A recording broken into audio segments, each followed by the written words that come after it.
Jó capítulo 14. O homem nascido de mulher vive pouco tempo e passa por muitas dificuldades. Brota como uma flor e murcha. Vai-se como a sombra passageira, não dura muito. Fixa os olhar no homem desses e tratas a sua presença e trarás a tua presença para o julgamento. Quem pode extrair algo puro da impureza? Ninguém. Os dias do homem estão destemidos. Tu decretaste o número de seus meses, estabeleceste limites que ele não pode ultrapassar. Por isso, desvia dele o seu olhar e deixa-o até que ele cumpra o seu tempo como trabalhador contratado. Para a árvore, pelo menos a esperança, se for cortada, torna a brotar, e os seus renovos vingam. Suas raízes poderão envelhecer no solo, e o seu tronco morrer no chão. Ainda com o cheiro da água, ela brotará e dará ramos como se fosse uma muda plantada. Mas o homem morre e morto permanece. Dá o último suspiro e deixa de existir. Assim como a água do mar evapora e o leito do rio perde as águas e seca, assim o homem se deita e não se levanta, até quando os céus já não existirem. Os homens não acordarão e não serão despertados do seu sono. Se tão somente me escondesse na sepultura e me ocultastes até passar a tua ira, se tão somente me impusesse um prazo depois de lembrar de mim. Quando um homem morre, acaso tornará a viver? Durante todos os dias do meu árduo labor esperei pela minha dispensa.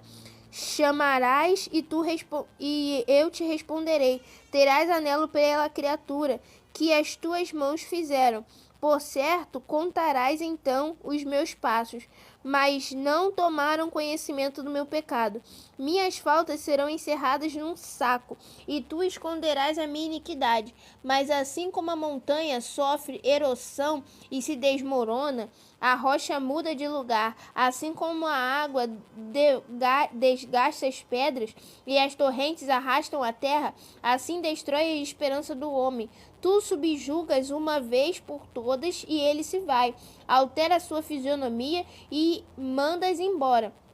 Se honram os seus filhos, ele não ficará sabendo. Se humilham, ele não o vê. Só sente a dor do seu próprio corpo e só pranteia por si mesmo.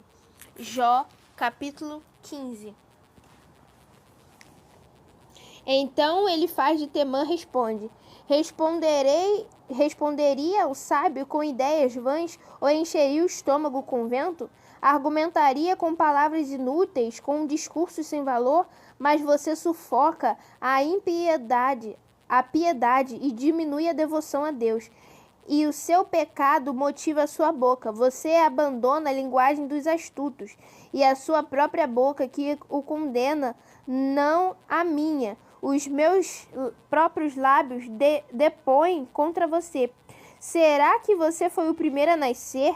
Acaso foi gerado antes das colinas? Você costuma ouvir o conselho secreto de Deus? Só você permanece sabedoria? O que você sabe? O que nós não sabemos? Que compreensão tem você que nós não temos? Temos do nosso lado homens de cabelo branco, muitos velhos, mais que nossos pais. Não bastam as consolações divinas e as nossas palavras amáveis? Por que você se deixa levar pelo coração, por esse brilho nos teus olhos?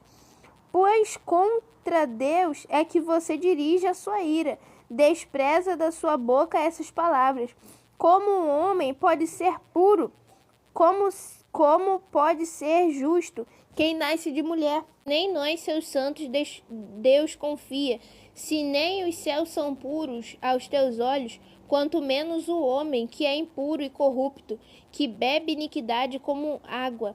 Escuta-me e eu lhe explicarei. Vou dizer-lhe o que eu vi, o que os sábios declaram sem esconder, que se receberam dos seus pais. A quem foi dada a terra, a mais ninguém. Nenhum estrangeiro passou entre eles, e o ímpio sofre tormentos a vida toda, como também o homem cruel aos poucos anos, e lhes são reservados. Só ouve ruídos atemorizantes quando se sente em paz. Ladrões o atacam.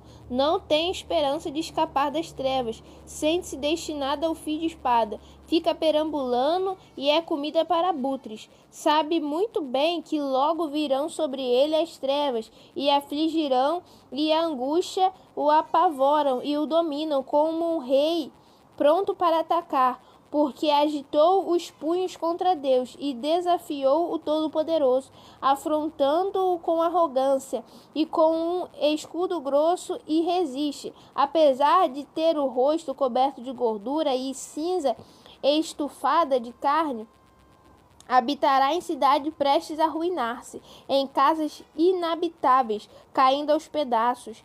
Nunca mais será rico, sua riqueza não durará, e os seus bens não propagarão pela terra. Não poderá escapar das trevas, o fogo chamuscará e os seus renovos, e o sopro da boca de Deus arrebentará.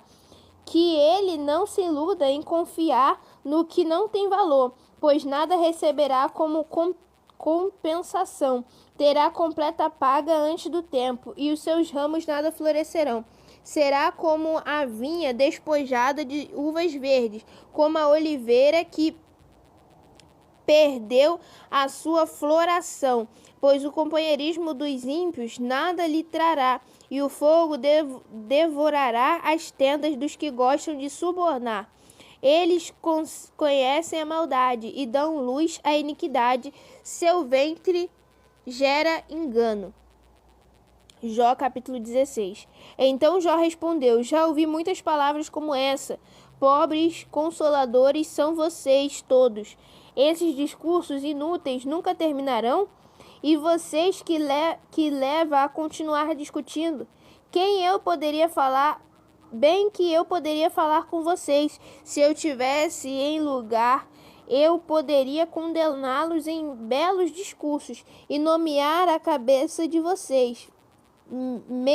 Menear a cabeça contra vocês, mas a minha boca procura encorajá-los.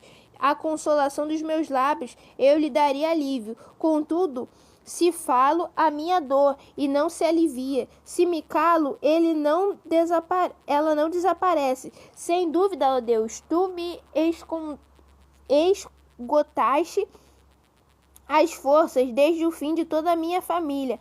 Tu me deixaste deprimido, e que uma testemunha disse: a minha magreza se levanta e depõe contra mim. Deus em sua ira ataca-me e me faz em pedaços. Range os dentes contra mim. Os meus inimigos fitam-me como um olhar ferido. E os homens e uma testemunha disse: a minha magreza se levanta e depõe contra mim. Deus em sua ira ataca-me e me faz em pedaços. Range os dentes contra mim. Os meus inimigos fitam-me como um olhar ferido. E os homens abrem a sua boca contra mim, esmurram o seu rosto com zombaria e se unem contra mim. Deus me fez cair nas mãos dos ímpios e atirou-me nas garras dos maus. Eu estava tranquilo, mas ele me arrebentou e agarrou-me pelo pescoço e esmagou-me. Fez-me de mim o seu alvo. E os seus flecheiros me cercaram, e ele ultrapassou sem dó os meus rins, e derramou na terra os meus bilis.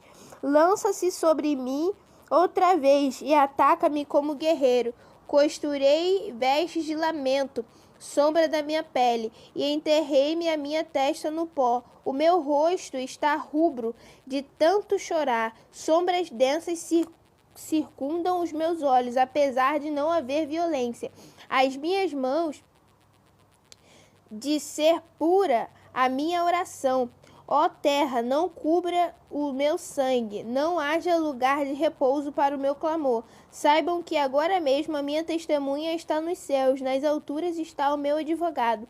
O meu intercessor é meu amigo.